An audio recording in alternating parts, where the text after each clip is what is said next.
Good morning, Flagler County. I'm Rich Carroll. You're listening to Flagler's Morning News on Thursday, October 7th, and this local news is a service of Flagler County's Toyota dealer. Beaver Toyota, here to wow you. A man is indicted for murder in Flagler County in connection with an overdose death. Karen Johnson reports. The state attorney's office was granted an indictment from the Flagler County grand jury in connection with the death of 33-year-old Chelsea Price that happened last year. The grand jury found there was sufficient probable cause to believe 35-year-old Michael McIntyre supplied Price with fentanyl. Flagler County Sheriff Rick Staley. In 2017, I directed that all overdose deaths be investigated by my outstanding team as a murder investigation. This has now resulted in 7 indictments for murder of poison peddlers that sold fatal doses of drugs to their customers.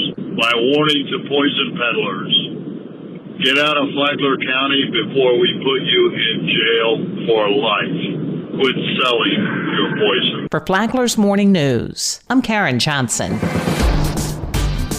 Flagler County Commissioners are offering contracts as a last-ditch effort to sway a handful of residents who continue to stand in the way of a massive federal dunes project. Amy Cherry has details. The Army Corps of Engineers wants to spend $25 million to create a protective dune along 2.5 miles of coastline in Flagler. But if these two holdouts don't concede, the work can't start. Flagler County Attorney Al Hadid says the contracts give these landowners assurances. This is to communicate to this individual that is the official governmental body's views that these rights are going to be protected, and then you are binding the government of Flagler County, regardless who's going to sit in your seats. This is a 50-year program that these rights are going to be honored and protected. So that's what the easement provides. It's consistent with the easement. It essentially clarifies and codifies for him that we mean what we say. So far, the county has received 138 easements and hopes these contracts avoid them having to use eminent domain to gain access to the final pieces of land on the east side of A1A to ensure this project happens. From the WNZF Newsroom, I'm Amy Cherry.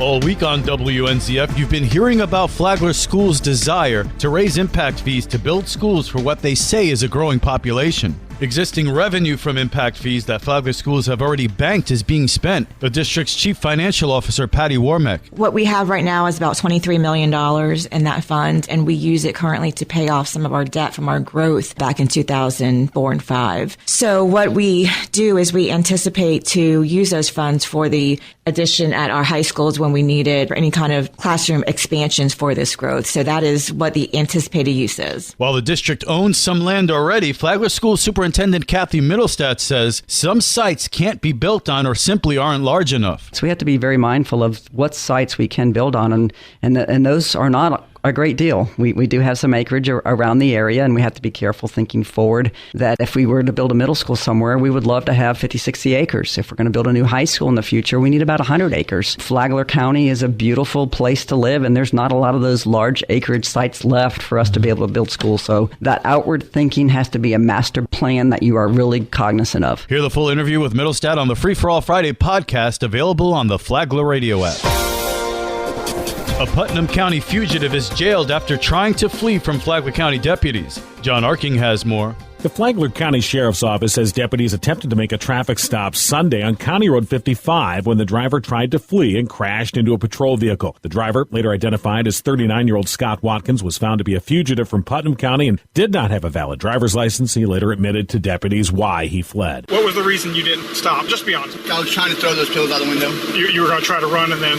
No, because I knew I couldn't run. Because how are you going to throw the pills out if you're not running from me? Well, I was trying to... Because you didn't stop. Well, I was trying to turn it around so that the passenger side door was away from you, and then I could throw him out the passenger side door, and then he was there, and I was like, holy shit. Right. You know what I'm saying? And so I did hit the brakes. Watkins was wanted in Putnam County for failure to appear in court, drug possession, and driving on a suspended license. He now faces Flagler County charges of driving on a suspended license, fleeing and eluding police, drug possession, and reckless driving. He's being held on a $12,000 bond. From the WNZF Newsroom, I'm John Arkin.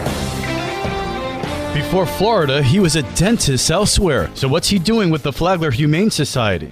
While it is true that Dr. Rick Lester was a dentist, he said a medical condition kept him from treating humans. but he could treat animals, so he came here. The shelter has let me resume my career, giving it to cats and dogs instead of people. But wait, a dentist for dogs and cats? Dr. Lester said animals need a dentist for the same reasons that humans do. When I was practicing dentistry, I found out that periodontal disease affected other organs in the human body, especially the heart. With your pets, they have the same problems with gum disease, and they have organs as well. And because pets don't brush their teeth, don't floss, they need to come into the shelter to have that done at least twice a year. Dr. Rick Lester was a guest on Speaking of Animals, which you can hear every Saturday morning at 8 here on WNZF. Tomorrow, Dr. Lester talks about cleaning your pet's teeth. From the WNZF newsroom, I'm Deb Albertson. And now you're up to date on Flagler's Morning News. I'm Rich Carroll.